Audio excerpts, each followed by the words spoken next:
Ask and you will receive. That's what they always say. And these are my videos. They're more pre-recorded, so I don't know if anyone wanted to see part 2 really badly. But here it is, finally out.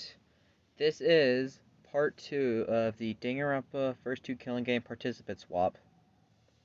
Now, if you kind of want to know, like, some basics and, like, that kind of stuff, in conclusion, our 7 survivors of Trigger Happy Havoc, /6, are Chiaki Nanami, Peko Pekayama, Yoko Sayanji, Gundam Tanaka, Kazuichi Soda, and Ibuki Miyota. And Hajime Hinata maybe could count, but he could kill himself, like how Junko did with the whole Izuru thing. So that's kind of the basics, and if you're wondering how anime, like Future Arc Ultra Despair Girl stuff can change, I feel like you can kind of put them in their spots. Like Peko could replace Genocider slash Toko, and the whole thing there. Uh, Gundam could also probably help, maybe. Hyoko and Chiaki and Hajime and Kazuichi could probably be in like the future arc. Kazuichi would obviously be the one replacing Hagagure. Hyoko could be there for some extra help with like them. Kind of basic stuff there. That's like the obvious basic stuff that would come out of it. Like people who are kind of wondering that much, I think those kind of characters could replace them. And I think now you're honestly wondering, how does this rest of the story change? How would stuff like the Despair Arc change, etc.? Which I will get to when we get to the final part. So, yeah, like the last thing, just get ready, buckle up. This is a wild ride for this part 2. What if Danganronpa Trigger Happy Havoc's cast was in Goodbye Despair? So we just obviously go over to what chapter 1 is basically like. And chapter 1 mostly, I would say, kind of like how the last video was for part 1. Chapter 1 also really goes the same. I still think Sayaka would kill Leon. Teru would have had a similar motive to Sayaka, so those two are just the same, really, overall. But that's really, honestly, all there, so not really many changes here. Would be interesting to see how Makoto and the others kind of react to it. By the way, I forgot to mention, our new protagonist won't be Makoto, but Mukuro. Why Mukuro? It gets more important later on, so wait till we get to the finale and you'll kind of see why Mukuro is the main character instead. But yeah, we get a similar chapter 5.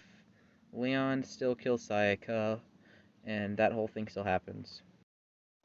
Now it is time for chapter 2. Now, chapter 2 was one of those things where the motive was more based on a certain character. In that timeline, it was Fuyuhiko. But if I were to go with someone, it'd have to be someone who had a shady kind of past in the Hope's Peak school and stuff. If I were to say who it'd be, probably Toko, with her whole split personality serial killer thing. So I'm gonna stick with that as the motive. Like, Monokuma could say something like there's a serial killer on the loose, or something like that. And Toko would obviously kill. If we narrow it down, it's more than likely Byakuya is the victim. Sorry to the Byakuya fans, but it's more than likely she'll strike and kill him. She might do the same Genocider show styling, but it's possible she can just kill her in a different way. I don't know, it's really one of those things where it's kind of a toss-up, but it's more than likely Byakuya is dying here. If you're wondering the whole who's the antagonist thing, probably Junko. Mukuro and Junko could be one of those antagonist-protagonist sibling things. I mean, it's not impossible, but it's not possible. Just one of those things where it's who you view as the more unlikely to be a protagonist and an antagonist thing.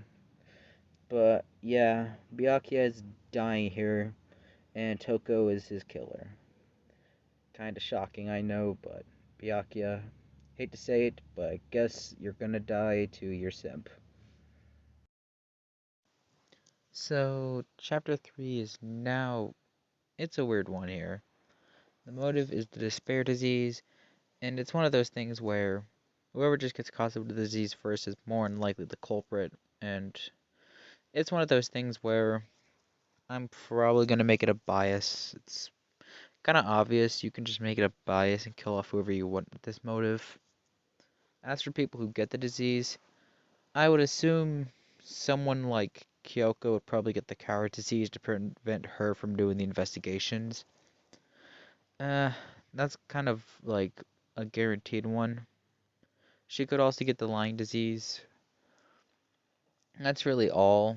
As for who would kill, I would kind of really see the only possibility being a person with the disease, like two people with the disease, and maybe three as well.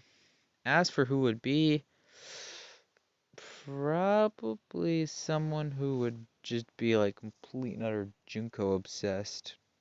Or really not Junko obsessed, more of Izuru obsessed, because Izuru is basically the one who's taken Junko's spot, so he'd probably be it. But at the same time, it's probably still Junko who's hypnotized, which could reveal Junko as the mastermind there for going, to be honest. I'd assume she would actually be the culprit, the more I think about it. So the victims would probably just be whoever is the unlucky saps. Now I'm just gonna throw Yasuhiro and Hifumi in because they're probably never gonna play big parts in the future.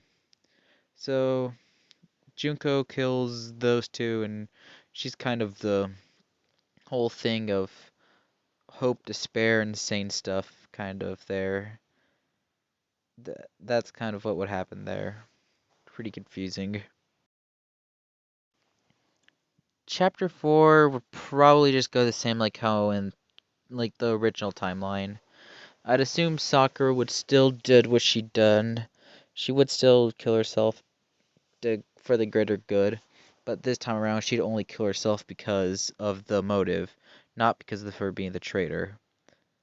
The traitor is still going to be revealed, and I still know who it is going to be, and I'm still leaving it a surprise. As for who goes into the chamber room, because that's another interesting question, I would assume Mukuro might actually go in, with her being a girl and all that. And the strawberry grape house room at this point would be having multiple people needing to go in there.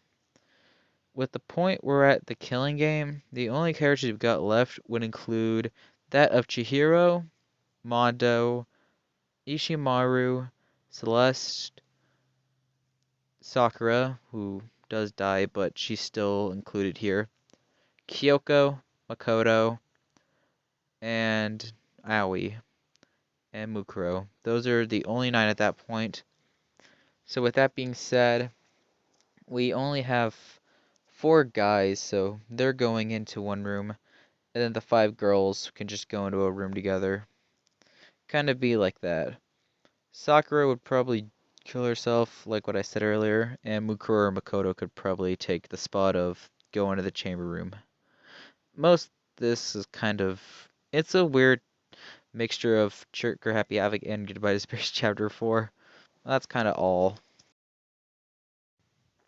Now, this is the final chapter, and the mastermind would more than likely be revealed to be Juko. I know she's dead, but she probably is going to find some way to finesse herself back at the story. Will we get massive Junko AI? Probably not. We might get easier instead. Hard to say.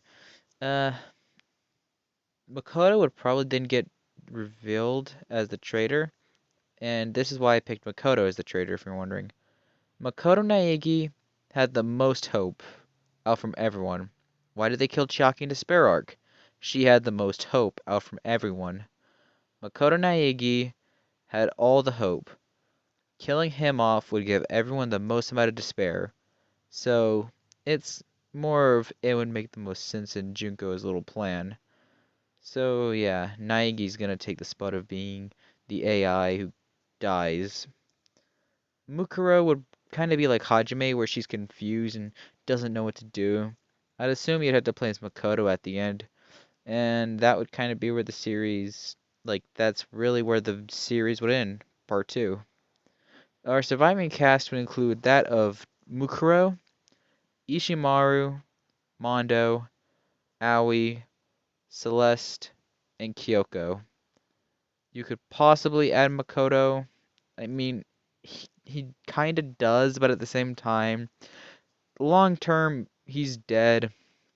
He survives as an AI in the killing game, but in a way, he's not still alive. He's the only one who would not be brought out of the real world. He'd just die. But yeah, that's kind of the entire series. Thanks for watching, and I really hope you enjoyed it. This was probably the most painful video I had to work on. Hope you enjoy my next few videos. Peace out. And requests are also necessary, by the way. Need to kind of add that in, because if I really want some requests, I could try to do them. So, yeah, thanks for watching. See ya next time. Goodbye. Whatever you're supposed to say here, just bye. Okay? Goodbye. Whatever. Goodbye.